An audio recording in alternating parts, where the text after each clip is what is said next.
The paper was thin, almost translucent under the harsh fluorescent light of the nurse's station. Maya's hand trembled, not from cold, but from a deep, seismic fear that started in her gut and radiated out to her fingertips. Her pen hovered over the small square of a torn prescription pad. Every scrawled letter felt like a betrayal of her oath and a scream for help all at once. Room 304, Sergeant Miller, war hero. She paused, her breath catching in her throat. The words looked so stark, so insufficient. They couldn't capture the hollows in the old man's cheeks, the way his skin had gone papery and dull over the last 3 weeks. They couldn't describe the untouched food trays, always returned with the plastic wrap still sealed, noted in the chart as patient refused meal. A lie. A neat, tidy, damnable lie. Sergeant Miller never refused. He just couldn't reach. His hands, gnarled with arthritis and a tremor that had worsened with his mysterious decline, could barely lift the water cup by his bedside.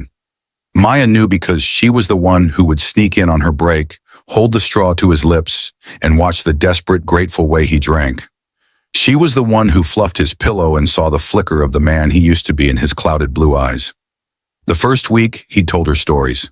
Short, fragmented memories of sand and sun, of camaraderie in a place whose name he couldn't quite recall, but whose heat he still felt.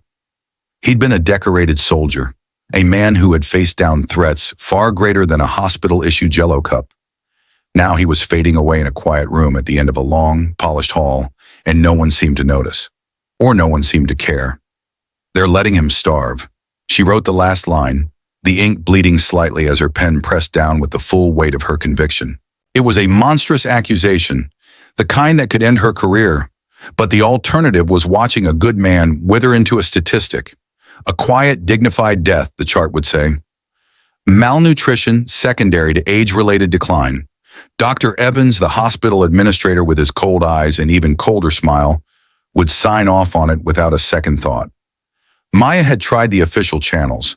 She'd voiced her concerns to her charge nurse, who had told her not to make waves. She'd left a detailed note for Dr. Evans, which had gone unanswered. Yesterday, she'd seen the reason why. A slick-looking man in a suit, Miller's nephew, had been in deep conversation with Evans outside the cafeteria. She'd only caught a few words as she passed. Much cleaner this way. Power of attorney. The estate is settled faster. Cleaner. The word had echoed in her head all night. They were cleaning up a life, tidying it away like a mess. Now her plan, her insane, desperate plan, was resting on the back of a man she'd never spoken to. A man who terrified half the staff. He came every day at 4 o'clock, a mountain of leather and denim with a beard like tangled wire and tattoos that snaked up his neck. His name, according to the visitor log, was just Rec. He visited Mrs. Gable in 312, an elderly woman with no one else. He never brought flowers. He just sat, his enormous frame crammed into the tiny visitor's chair, and read the newspaper to her in a low, rumbling voice. He was her only shot. An intimidating, dangerous-looking biker who showed more gentleness to a dying woman in 15 minutes than the entire hospital staff had shown Sergeant Miller in 3 weeks. She folded the note into a tight, tiny square, her palm sweating. He would be leaving soon. Her heart hammered against her ribs, a frantic drumbeat of terror and hope.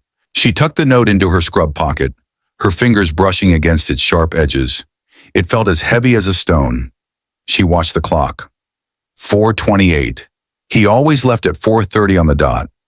She saw him emerge from room 312, his posture unchanged, his face a mask of indifference. He gave a short, curt nod to the nurse's station, a gesture that was neither friendly nor hostile. Just a fact. He was leaving. This was it. Maya stood up, her legs feeling like concrete pillars. She picked up a random chart, pretending to be heading toward the records room. Her path would intersect his just before the main elevators. It was a 10-second window. 10 seconds to either save a life or destroy her own. He moved with a surprising lack of sound for a man his size, his worn boots making soft, rhythmic thuds on the linoleum.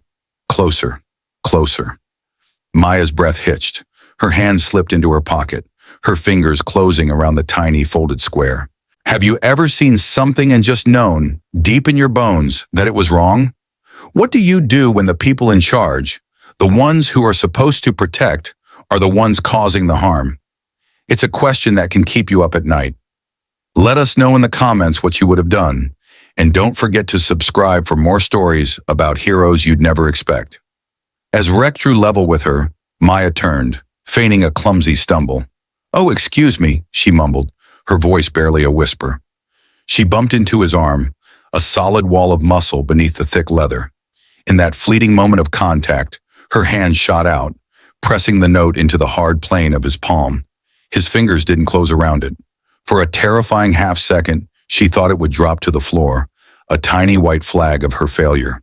But it didn't. His hand, calloused and huge, simply covered hers for an instant. It wasn't a squeeze or a grasp. It was just a presence, a weight. Then he was past her, his stride unbroken. He didn't look back. He didn't slow down. He just kept walking toward the elevators, the note now hidden somewhere in his massive fist. Maya leaned against the wall, the fake chart clutched to her chest, her heart trying to beat its way out of her body. She watched until the elevator doors slid shut, swallowing him whole. Had he felt it? Did he even know she'd given him something? Or had he just dismissed it as an accidental touch? She returned to the nurse's station, her hands shaking so badly she could barely hold her pen. She had done it. Now all she could do was wait and pray and fear. Rec felt the small, sharp-cornered object press into his palm. It was a deliberate act, masked by a clumsy one. He'd spent a lifetime reading intent in fleeting gestures, and the nurse's terror was a palpable thing, a scent in the sterile air. He didn't react. Reaction was a liability.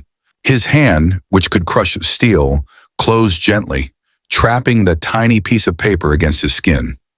He kept walking. The elevator ride down was silent. He stood at the back, a behemoth in a steel box, his face giving away nothing. He could feel